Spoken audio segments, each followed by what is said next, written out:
आप सभी को नमस्कार। मैं उतेश शर्मा। बहुत पुरानी घटना है।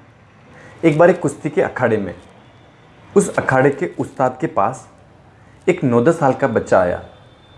वो बड़े आराम से खड़ा था। उस्ताद ने उस बच्चे से पूछा, क्या चाहते हो? उस बच्चे ने कहा, मैं आपसे कुश्ती सीखना चाहता हूँ। उस्ताद ने उसे गौर से देखा। उसका एक हाथ टूटा हुआ था। उस बच्चे ने बताया, बचपन में एक बेल की टक्कर के कारण उसका हाथ टूट गया था। उस्ताद ने कहा, अब मैं कुश्ती नहीं सिखाता, तुम किसी और से सीख लो। तुम्हें मेरे पास किसने भेजा? उस बच्चे ने कहा, मैं सभी के पास जाकर आया, कोई मुझे सिखाने को तैयार नहीं, लेकिन एक बड़े उस्ताद जी, उन्होंने मुझे आपके पास भेजा। उन्होंने कहा कि आपके पास अभी समय है, आप मुझे सिखा सकते हैं।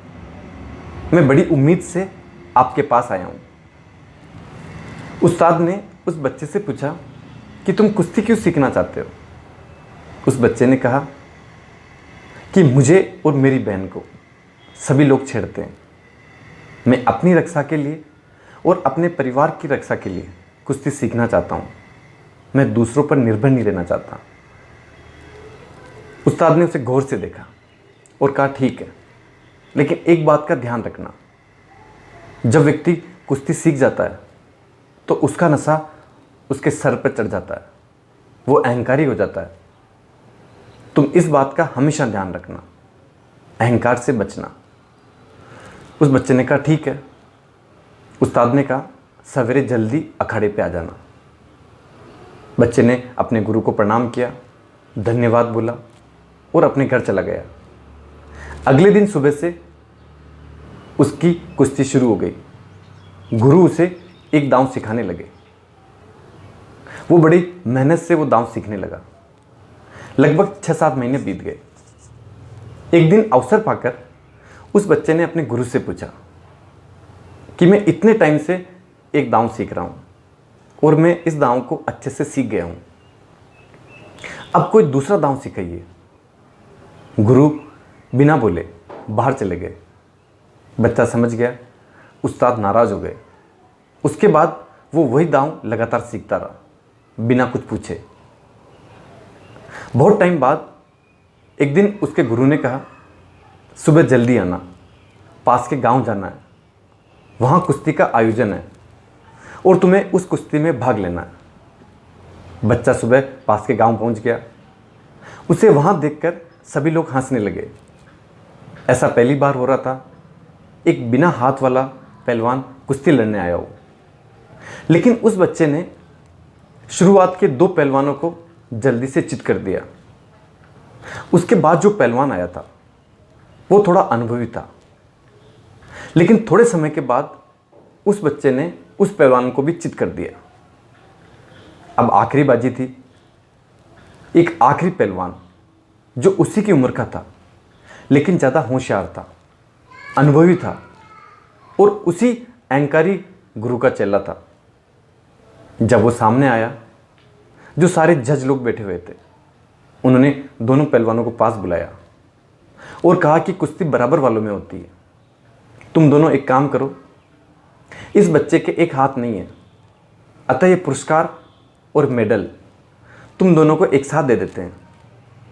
उस बड़े पहलवान ने कहा कि मैं ज़्यादा अनुभवी हूँ, होशियार हूँ और पुराना विजेता भी हूँ। ये मेडल और पुरस्कार मुझे मिलने चाहिए, मैं इसे नहीं दूंगा।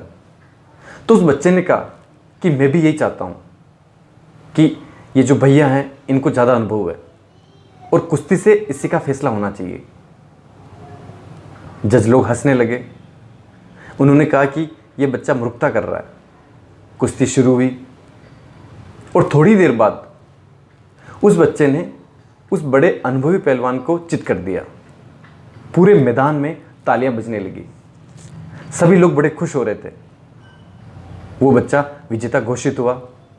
उसे मेडल मिला, पुरस्कार मिला।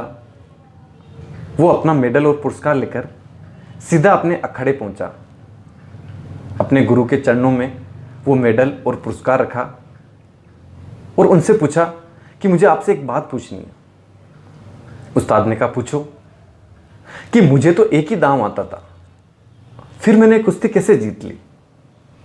गुरु ने कहा तुम्हें एक नहीं, तुम्हें 2 दांव आते थे।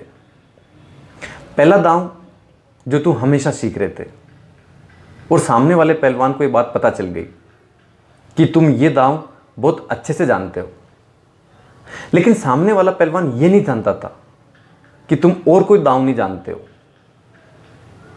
तो उस बच्चे ने पूछा लेकिन इसका भी कोई प्रतिदांव होगा? तो उस्ताद ने कहा बिल्कुल, हर दांव का कोई ना कोई तोड़ होता है, और इसका जो प्रतिदांव था उसको लगाने के लिए तुम्हारे दूसरे हाथ का होना जरूरी था, और तुम्हारे पास दूसरा हाथ है नहीं।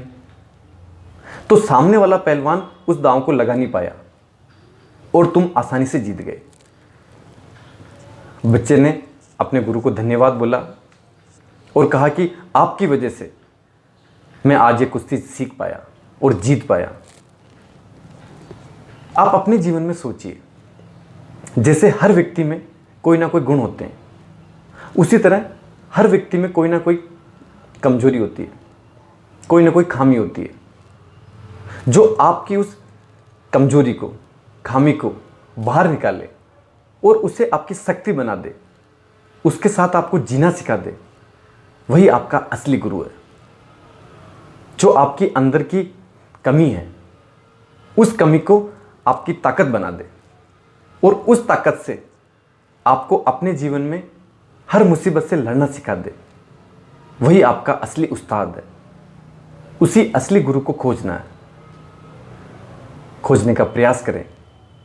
जो आपकी खामियों को आपकी ताकत बनाए, ऐसे गुरु को आप खोजने का पूरा प्रयास करें, और जब आपको मिल जाए तो उनसे वो कला सीखें। आपने मुझे प्रेमपूर्वक सुना, उसके लिए धन्यवाद।